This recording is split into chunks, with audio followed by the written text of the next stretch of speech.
Salut tout le monde et bienvenue à ce troisième épisode de l'univers des crossovers. Après en avoir exploré sur Mario et Sonic, il est maintenant temps de le faire sur une série avec un très grand nombre de crossovers.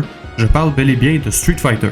Comme le titre du jeu le dit, Street Fighter est une série de jeux de combat qui a débuté en 1987 dans les arcades et depuis, il y a eu plusieurs autres jeux sortis autant sur console qu'aux arcades. Avec sa popularité, il y a eu éventuellement des crossovers avec d'autres séries de toutes sortes de médias et on va en parler beaucoup aujourd'hui.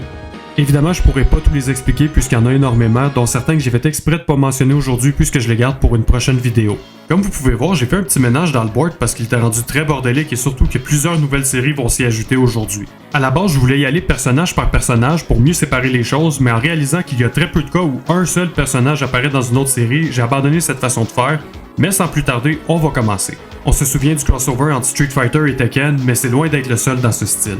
Tout d'abord, il y a les jeux de Marvel vs Capcom où plusieurs personnages de Capcom affrontent des personnages de Marvel. Comme d'habitude, je vais attendre avant de nommer toutes les séries représentées, mais à la base, Marvel vs Capcom était simplement des personnages de Street Fighter contre les X-Men, mais ça a éventuellement évolué pour mettre tout le reste. Et ensuite régressé pour surtout focuser sur des personnages du Marvel Cinematic Universe, ce qui n'a pas aidé aux 50 000 problèmes que Marvel vs Capcom Infinite avait déjà. Une autre série qu'on peut parler est celle de Project Cross Zone et Namco Cross Capcom. Je compte les deux comme la même série. C'est des tactical RPG qui mixent plusieurs personnages de Namco, Capcom, Sega et même Nintendo. J'aurais pu faire une vidéo sur Capcom en général parce qu'ils font des crossovers entre eux très régulièrement, mais je crois que ça aurait été beaucoup trop gros et une bonne partie de ça vient de Street Fighter en tant que tel. Tu peux jouer plusieurs personnages de Street Fighter dans Capcom vs SNK et dans Tatsunoko vs Capcom. Pour ceux qui les connaissent pas, SNK est une compagnie surtout focusée sur les jeux d'arcade, mais avec le temps ils ont commencé à en faire sur console aussi. Et en ce qui concerne Tatsunoko, c'est une compagnie d'animation qui ont fait quand même plusieurs animes depuis les années 60, mais on va y revenir. Je vais briser un peu ma règle ici avec les fangames, mais de façon justifiable avec le jeu Street Fighter Cross Mega Man, un jeu de combat avec les personnages des deux séries. À la base, c'est un jeu fan-made fait par Xiao Zhonghui, un développeur de Singapour. Je suis très désolé pour la prononciation de son nom si je l'ai scrappé. Mais éventuellement, Capcom a entendu parler de ce jeu et au lieu de le shutdown comme une certaine compagnie le fait à chaque fois, ils ont actually donné du support et ont aidé à la publication du jeu. Et pour moi, je trouve que ça passe pour un média officiel, donc Street Fighter et Mega Man sont liés, même s'ils l'étaient déjà, puis il y a plusieurs autres façons de les lier de toute façon. Mais je crois que c'est important de mentionner ce jeu. Fait que Nintendo, prend des notes. Et arrêtez de shutdown des tournois de Smash puis de Splatoon, puis supportez vos fans qui, eux, vous supportent. Mais bon, désolé de dériver, c'est bel et bien une vidéo de Street Fighter et non de Nintendo. Il y a aussi le jeu Super Gem Fighter Mini Mix, aussi appelé Pocket Fighter, qui contient des personnages de Street Fighter, Darkstalkers et Red Earth. Je vais faire une exception ici et nommer les autres séries concernées, même s'il y en a beaucoup, parce que j'ai pas l'impression que j'aurai une autre opportunité de le faire. Mais il y a un jeu sur Dreamcast qui s'appelle Tizen Net Gimmick Capcom and Psycho, on va dire Psycho All Stars. C'est un jeu de Mahjong, qui est un jeu chinois, puis ça contient plusieurs personnages de Street Fighter et des personnages de quelques séries faites par Psycho. Les voici. Gunbird, Sengoku Ace, Soul Divide, Battle K-Road, Daraku Tenshi et Dragon Blaze. Ensuite, dans Magic the Gathering, il y a quelques cartes de Street Fighter. Pour en revenir avec les comics de Sonic et Mega Man, dans Worlds Unite, Sonic et Mega Man visitent le monde de Street Fighter et rencontrent quelques personnages de cette série. Ryu, Akuma, Chun-Li, M. Bison, Ken, Sakura et Dhalsim sont jouables dans Brawlhalla. Dans un autre jeu de cartes, cette fois-ci Shadowverse, on retrouve quelques personnages de Street Fighter, en particulier Ryu, Chun-Li, M. Bison, Karen, Juri, Vega et Cammy. Ryu apparaît en tant que boss dans Asura's Wrath.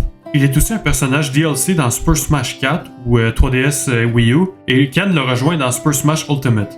Il y a aussi Guile comme Assist Trophy, et je veux aussi mentionner les nombreux personnages de la série qui sont présents en tant que Spirits.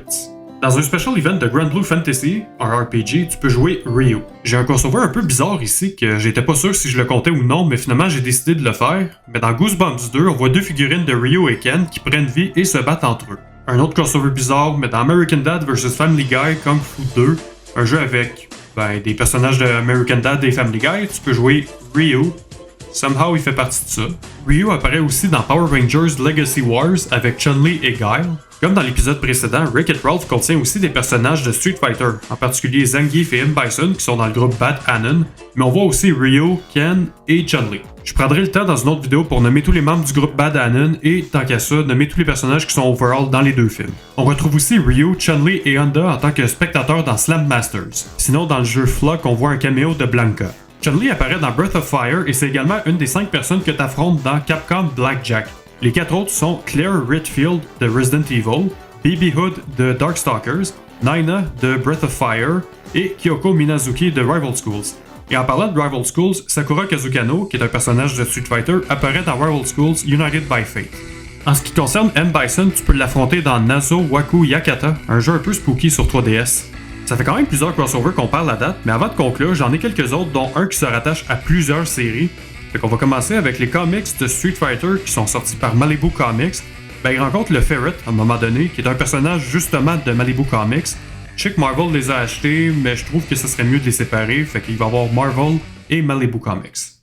Dans le jeu Cannon Spike, il y a Cammy et Charlie qui sont jouables. Tu peux aussi jouer Arthur de Ghosts and Goblins, Mega Man et encore BB Hood de Darkstalkers. Sinon, dans Street Fighter Alpha 2, il y a la map de Ken qui s'appelle San Francisco Bay, qui est entre autres un party, et parmi les invités, il y a plusieurs caméos de différentes séries, donc les voici. Donc premièrement, il y a Lord Raptor, Chien Ko, Mei Lang, Morrigan et Felicia de Darkstalkers, les deux soldats de Forgotten Worlds, Biff Slamkovich et Victor Ortega de Slam Masters, Captain Commando et Ninja Commando de Captain Commando, Michelle Hart de Legendary Wings, Strider Hiryu de Strider, Lynn Kurosawa de Alien vs Predator, Cure de Capcom World et finalement le fondateur de Capcom en tant que tel, Kenzo Tsujimoto.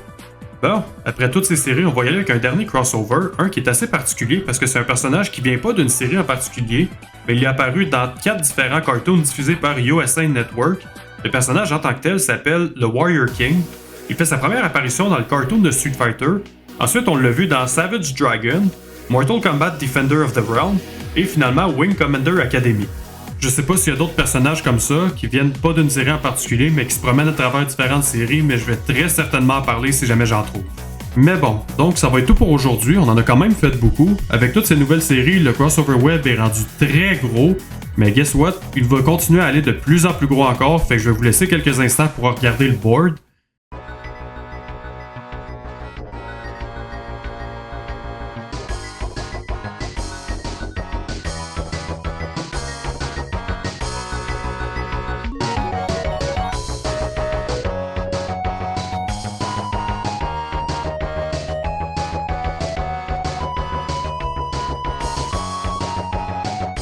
Donc, c'est ça, il est vraiment rendu plus gros. Donc, j'espère que vous avez aimé ça. N'oubliez pas de liker, partager, subscriber, tout le kit. Et on se revoit très bientôt pour le prochain épisode qui va être assez différent parce que tous les jeux qui seront mentionnés font partie d'une même timeline. Je parle bel et bien de tous les événements de la United Galaxy Space Force ou juste la UGSF, une organisation qui regroupe plusieurs jeux de Namco. L'épisode va être raconté un peu différemment des autres aussi, justement, mais j'ai vraiment hâte de le faire. Donc, à la prochaine!